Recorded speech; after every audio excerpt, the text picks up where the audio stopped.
Hello class, welcome to lesson 8-7, slope-intercept form. By the end of this lesson, you should be able to determine slopes and y-intercepts of lines and graph linear equations using the slope and y-intercept. So this is part 2 of the video, and this part is going to cover all of the graphing. So let's quickly review what slope-intercept form is. It's an equation that gives the y-intercept and the slope of a line. Remember, slope is m, and the y-intercept is b. So you need to make sure that that is ingrained in your memory, okay? So let's start. Let's look at this equation. We have y equals negative 2/3 x plus 3. So let's do what we've been doing in the first half of 8-7, and that is identifying the slope and identifying the y-intercept. So our slope, remember, is the number attached to the x. So negative 2/3. And then our y-intercept is whatever number gets added without an x. So in this case, 3. Okay, so if you have these two pieces of information, graphing is pretty straightforward. You start with your y-intercept. Remember, your y-intercept is wherever it crosses the y-axis. So remember, y is the one that goes up and down. So here we have a positive 3, not a negative 3. So I'm going to go up to 3 on the y-axis and put a dot. Okay? Then the way that you find your next point, so you can connect, is you use your slope. And remember, slope is the rise over the run, or the y over the x. So here you can see we had a negative 2. So what I'm going to do is I'm going to go down to, I'm actually going to change colors for this quick. I'm going to go down 2 units, okay? And then on the bottom I have a positive 3. So positive 3 in the x direction means I'm going to go to the right. So I'm going to go 3 units to the right and make my next dot. Then I like when you guys make 3 dots just because your lines tend to be better drawn and more accurate. So then what I'm going to do is I'm going to go down 2 units again, and then I'm going to go right 3 units, and I'm going to put that next point. Then what I can do is connect those points, and that is my graph. Okay, so step 1, you start with the y-intercept and then use your slope to find the next point. Okay, let's look at the next one. We have y equals negative x plus 2. So I'm going to start by identifying my slope and y-intercept. My slope, I see that there's a negative there. So I'm going to say my slope is negative 1 and my y-intercept is positive 2. So I start by going up 2 on the y-axis and putting a point. Then I'm going to use my slope to find my next location. So you can see I have a whole number here. So remember, anytime you have a whole number, you can write that as a fraction over 1. So I have negative 1 over 1 is my slope. If you ever have a whole number, I recommend doing that, just putting it over 1 so that way you don't forget. So I'm going to go down 1, and then it's a positive 1 on the bottom, so I'm going to go right 1. And then I put my next point. And like I said, I want you to do at least 3 points on your graph. So I'm going to go down 1 more unit, and I'm going to go right 1 more unit. And then again, I take my pencil, I make that point. Now that I have 3 points, I can connect them, and that is my graph. Okay, let's practice with a word problem. So we have Kyle has written 30 pages of his novel. He plans on writing 12 pages per week until he is done. The total number of pages can be shown using y equals 12x plus 30.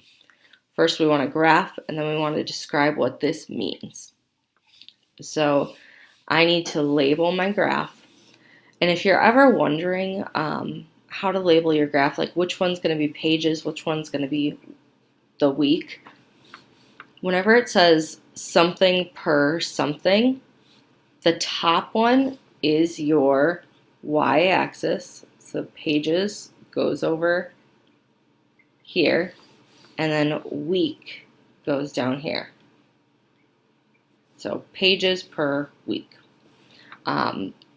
If that's not easy to remember, anytime you're dealing with time, so whether it's seconds, minutes, hours, days, weeks, months, years, time always goes on the x-axis, okay?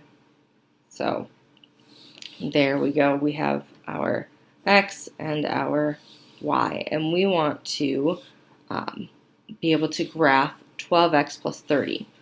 Well, that means that I would have to put a point at 30, and I don't have 30 units up here, so that means I need to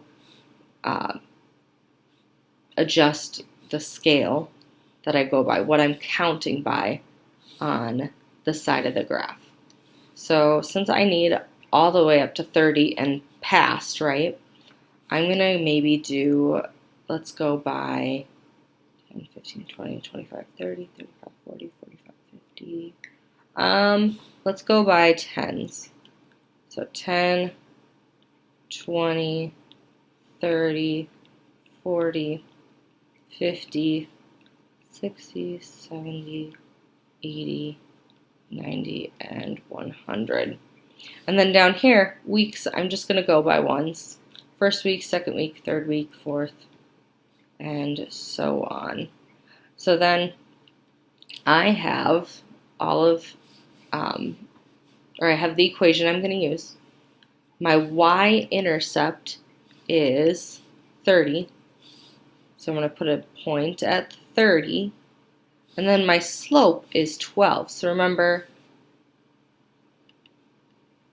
I have a whole number, so I'm going to write that over 1. Okay, so I'm going to go up 12. So that 30 plus 12 would be 42. I'm going to go over 1 week. And then this would be 42. 42 plus 12 would be 54. And up and over. 54 plus 12 would be 66. 66 plus 12 would be 78. 78 plus 12 would be 90. So I did a few extra points there just to help draw that. Now notice I didn't put an arrow on this side of the line. And that's because if I started to go this way, that would be negative weeks, right? That would be negative 1 week, negative 2 weeks. We can't have negative time, so I'm going to ignore that part of the graph, and I'm just going to start with that 30 and not do anything over on the left-hand side of the y-axis. Okay, so now I've graphed it. The next thing I want to do is describe the meaning of the slope and the y-intercept. So the y-intercept is the starting point of any graph, and in a word problem, it's just plain old the starting point. So the meaning of the y-intercept is Kyle started with, he had already written 30 pages. Okay, so that is the meaning of the y-intercept. He started at 30 pages. Already done. Then, the meaning of the slope. The meaning of the slope is he's hoping to write 12 pages each week until he's done. Okay, so that's your slope. This was your y-intercept. He's already done it. This is what's going to change. Let's look at one more problem. We have a gecko is 3 inches long at birth and grows at a rate of 1/3 inch per week for the first few months. The total length of a gecko y after x weeks can be shown by 1/3 x plus 3, or y equals 1/3 x plus 3, and then we want to describe the meaning of the slope and the y-intercept. So first let's start by labeling our graph. So I see inch per week, so that means inch goes over here, and then week goes down here. I'm going to label so that way I know what I'm going by. If on a test you forget to label the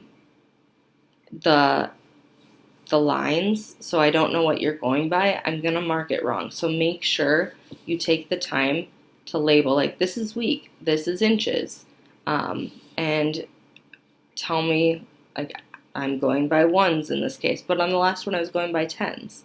So make sure you take the time to make that easy for me to understand. Okay, so now my graph is labeled. Next, I want to graph that equation. So again, I start with the y-intercept. So the y-intercept is a positive 3. So I'm going to go up. The gecko starts at 3 inches long. That's the meaning of my y-intercept. It's 3 inches long when it is born. Then my slope is 1 over 3.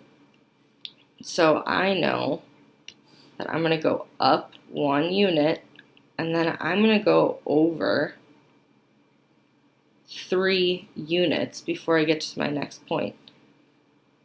So I went up 1 over 3. Here's my next point. I'm going to do another one. I'm going to go up 1. And you don't have to draw these kind of, I call them steps.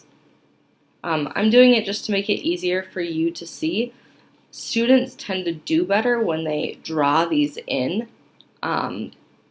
It's easier for them to get their lines to connect. It's easier for them to make sure that they're going up by the same amount each time. But you are not required to do what I just did in red. Okay, so we have those steps that are unnecessary, and then this is your graph. That was not a very straight line on my part, sorry. It's hard to do straight lines on the computer. But this is what your graph would look like. And so we already talked about the meaning of the y-intercept. The gecko is 3 inches long at birth, and then the slope means that the gecko is growing 1/3 of an inch each week. So that is the meaning of each of those. So when in doubt with graphing, put a point on the y-axis where the intercept is, and then use your slope to draw the steps. If you have any questions at all, please feel free to reach out for some help, and I'm more than happy to help you. Have a great day.